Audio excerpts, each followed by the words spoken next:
Pandemonium. De la pandemia al control total.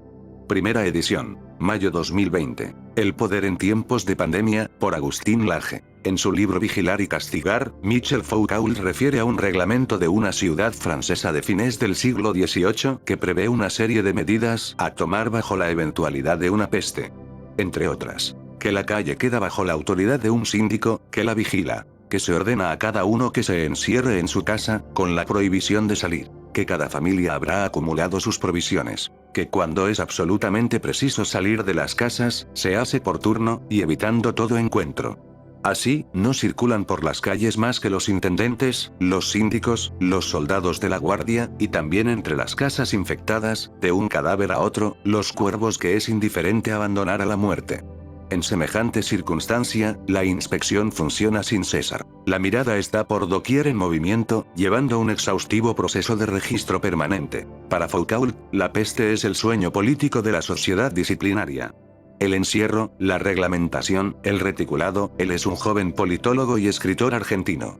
Ha publicado 5 libros, y colabora en medios de comunicación nacionales e internacionales tales como La Prensa, Infobae, La Voz del Interior, Perfil, la revista Forbes, entre otros. Publicado el 21 de marzo de 2020 en Panam Post. Examen, la vigilancia, el castigo. Tales son los elementos que subyacen, según el filósofo francés, a las instituciones médicas, psiquiátricas, militares, industriales, carcelarias, escolares. Así pues, la peste como modelo imaginario es capaz de instituir modelos reales de poder, en una instancia que Foucault llamará poder disciplinario. Esta curiosa introducción viene a colación de lo siguiente. Se ha hablado sin cesar de las consecuencias sanitarias, por un lado, y económicas, por otro, de la peste, pandemia, que actualmente aqueja al mundo. Algunas encuestas, inclusive, que ya han sido publicadas, relevan la preocupación ciudadana en términos de estas dos variables: salud, propia y ajena, y economía, nacional e individual. Pero, al menos hasta ahora, el análisis relativo al poder y la política parece estar totalmente ausente, no obstante lo cual, si alguna noción ha devenido universalmente compartida, ella es precisamente la de que esta pandemia cambiará el curso de los asuntos humanos para siempre. Ahora bien, si la política y lo político, el poder, son parte del fundamento mismo de esos asuntos humanos, parece absurdo entonces no tener nada para decir al respecto. Por ello, a través de esta columna y otras que pienso escribir en los días que vienen, quiero abordar algunos puntos que pueden ser relevantes. Se ha hablado sin cesar de las consecuencias sanitarias y económicas de la pandemia. Pero, al menos hasta ahora, el análisis relativo al poder y la política parece estar totalmente ausente. En su postscriptum sobre las sociedades de control, Gilles Deleuze va más allá de Foucault, argumentando que, en virtud de los nuevos modos de producción, los entornos de encierro disciplinarios están condenados a perecer. Tiene bastante sentido. En un mundo en el que la producción se basa crecientemente en información y comunicación, la inflexibilidad, el rigor, el encierro que supone el sueño de la peste, constituye un sueño anacrónico y terriblemente improductivo.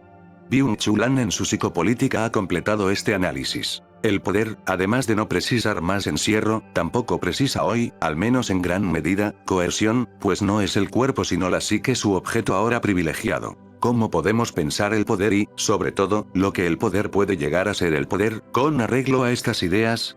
¿Qué podemos extraer de todo esto? En primer lugar, diría que otra vez nos damos la cabeza contra la pared de la ideología del progreso.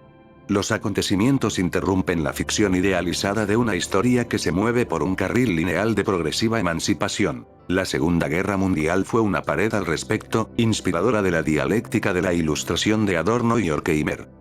Las aventuras nucleares, más adelante, expusieron algo de todo esto otra vez. El peligro de la propia destrucción total.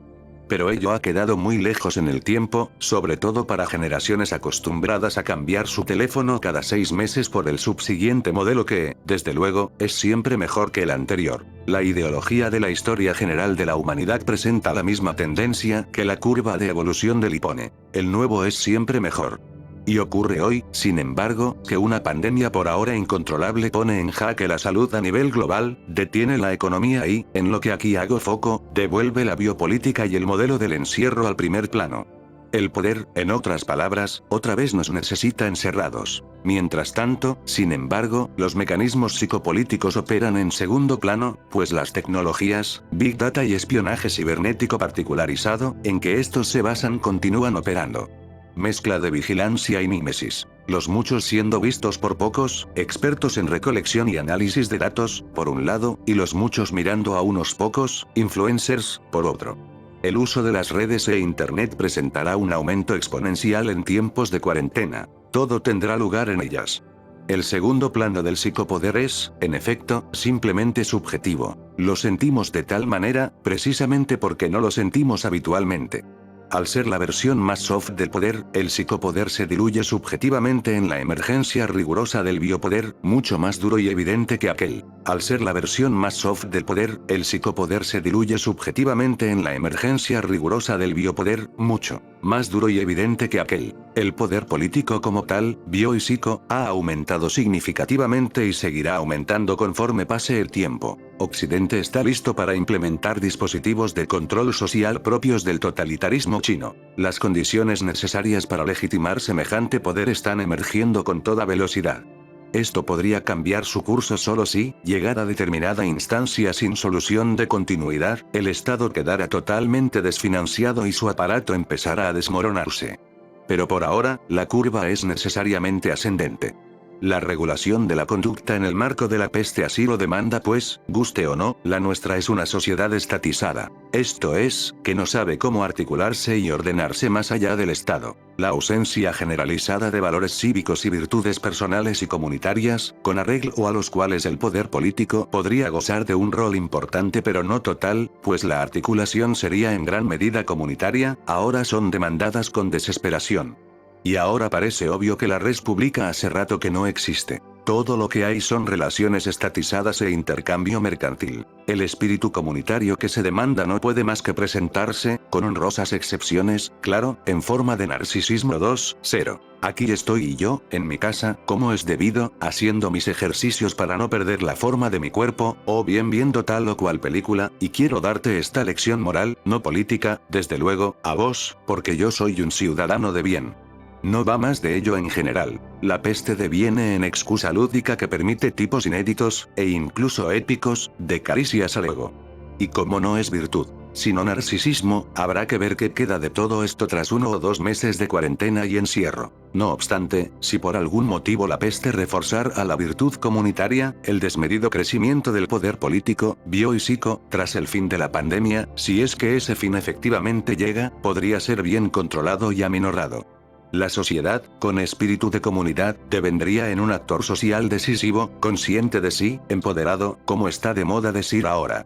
Caso contrario, hay que prepararse para un estado, en el caso en que el estado sobreviva a la pandemia, desde luego, y eso depende de la cantidad de tiempo que esto dure, más legitimado que nunca para hacer lo que se le venga en gana. ¿Por qué la vigilancia habría de cesar luego de eventualmente superada la pandemia?